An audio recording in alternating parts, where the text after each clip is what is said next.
It's the end of the day with Ray. Hey, I want to do a shout out to my buddy Art Post.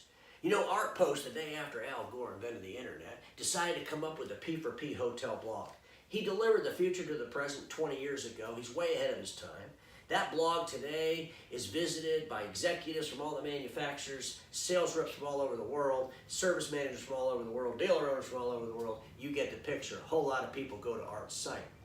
And Art reached out to me the other day and he said, hey, Ray, he goes, I want to put together a little story, got some questions about people that were selling copiers in the 80s and 90s. Would you participate? I was honored to do that, so I did it for Art. And when I was putting that stuff together for Art, I started thinking to myself, man, there was a couple of things that were really, really different between selling copiers today and selling copiers back in the 80s and 90s.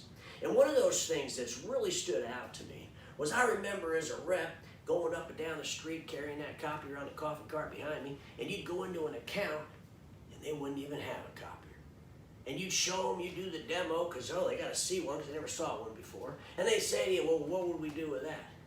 Folks, I got to tell you something. You have to be creative to sell something to somebody when they don't even know what it is and they weren't expecting you to show up.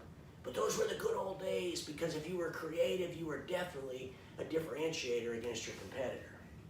And then, of course, everybody got a copy machine. Here we are in 2020, and we got sales reps running into accounts doing exactly what the sales rep that just left did.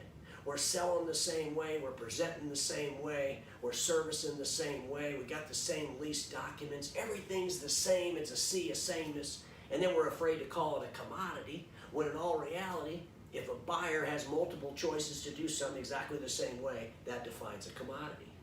So I suggest that all the salespeople in the industry figure out a way to get creative. Be original. Don't select, copy, and paste. Be a damn original. And with the power of video and the power of marketing today, creativity could be your real differentiator. So Art, again, I want to thank you for letting me participate in your survey there on your site.